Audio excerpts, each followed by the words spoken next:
Tirando dúvida de sociologia, cheque. Professora, a senhora podia falar um pouco como cada instituição interfere nas nossas vidas? Bom, a gente quando nasce, a gente já nasce dentro de uma instituição, que é a família. Pouco depois, a gente é inserido em duas, pelo menos, que são a educação, que é a escola, e a religião. Em algumas famílias, a criança ainda é colocada na religião.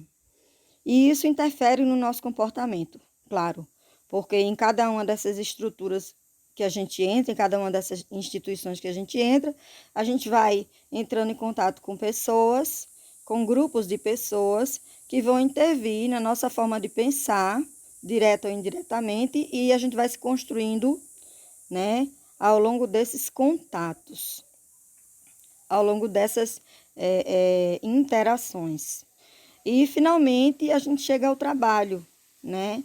E o Estado, ele indiretamente, a gente já está sob ele, porque se a gente vive num lugar que está em paz ou que está em guerra, que está em crise econômica ou não está em crise econômica, essa estrutura que é administrada pelo Estado, que é uma instituição, obviamente interfere na nossa existência, no nosso convívio, no nosso dia a dia. Sobre exterioridade. Pô, eu acho que eu justamente falei de exterioridade quando eu dei essas características de interferência dessas instituições, né?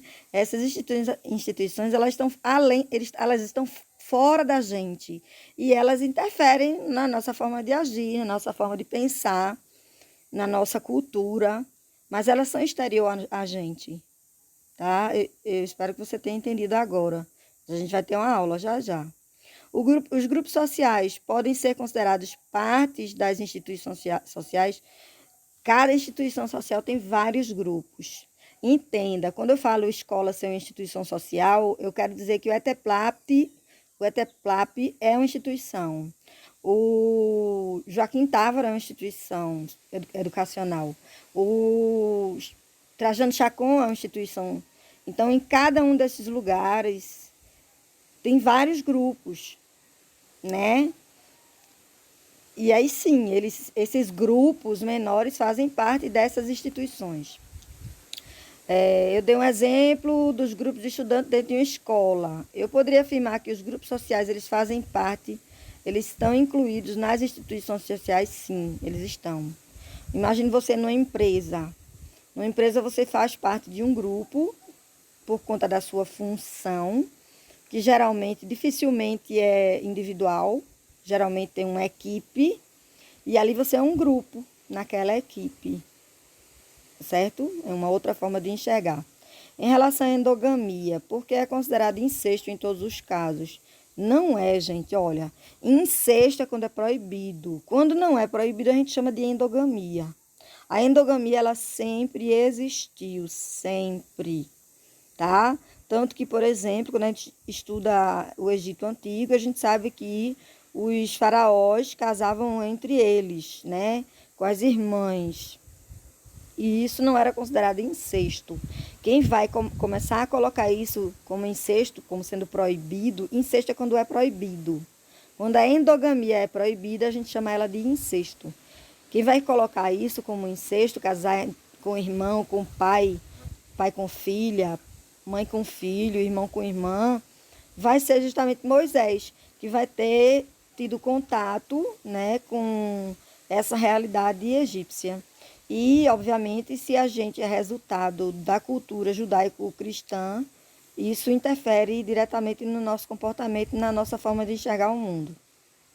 Em relação aos tipos de família, eu poderia afirmar que a família consanguínea é aquela que o indivíduo já nasce pertencente, e a conjugal, monoparental, é a que o indivíduo produz durante a sua vivência? Também. Entenda, a consanguínea é quando a gente mora com várias gerações na mesma casa. É nesse sentido. Como que é a realidade do seu convívio hoje em família? Ele é consanguíneo ou ele é conjugal? Ou seja, você vive com sua avó, tio, tia, pai, mãe, tudo junto numa mesma família, num mesmo espaço? Ou a sua família conjugal que é o pai e a mãe, vive sozinho com você, você tem um espaço separado do resto da família. E você só visita o resto da família de vez em quando. Isso é conjugal ou monoparental. Tranquilo? Às vezes tem famílias que são monoparentais, mas que convivem com a família no formato consanguíneo, né? A pessoa, o pai separou da esposa, ficou com os filhos e mora com a mãe, o pai. Então a gente tem várias famílias aí e no caso da criação dos filhos é monoparental. O Estado pode existir sem o governo? Não. O governo é quem administra o Estado, tá? Então, o Estado ele não pode existir sem o governo. E o governo ele é temporário, de uma forma geral, principalmente nos países democráticos, onde a gente escolhe periodicamente, tá? Assim como a nação pode existir sem o Estado, a nação é diferente. Vamos usar um exemplo bem que é tido como brincadeira, né? A nossa nação Pernambuco. A gente se identifica como pernambucano. Antes da gente dizer que é brasileiro, a gente pensa que é pernambucano. O americano, o norte-americano, o estadunidense, ele se identifica assim também. Ele diz assim, eu sou de Minnesota, Estados Unidos. Primeiro ele diz o estado onde ele vive, porque ele se identifica com aquela nação. Então, nação não é exatamente o território do estado, é como um grupo de pessoas se identifica com comportamentos, cultura, alimento, tudo, música, forma de agir, forma de viver, relacionamento social, gíria, tá? Então, a nação ela pode existir sem um Estado, né? Porque a gente pode formar um grupo que está submetido a esse Estado e esse Estado não representa a gente, tá? Por exemplo, os indígenas, né? Os ameríndios, né? Brasileiros, eles têm uma nação, eles têm uma língua, eles têm uma quantidade de pessoas, eles têm uma localização onde eles ficam, eles têm toda uma estrutura. E o Estado não representa eles. Na verdade, o Estado nem protege eles, infelizmente. Então, o Estado foi criado como uma forma de força maior para resolver conflitos da sociedade? Sim. O Estado ele se fez necessário para organizar esses conflitos. E as leis, elas foram escritas para que todos fossem tratados da mesma forma. Ok? Por isso que a gente vive no Estado de Direito. O nosso Estado é um Estado de Direito. É um Estado que é regido a partir de uma Constituição, que tem leis que governam os nossos comportamentos e punem também os comportamentos errôneos. Outra pessoa colocou que, para mim, ficou meio confuso a parte de autoridade moral e coercitividade. Autoridade moral.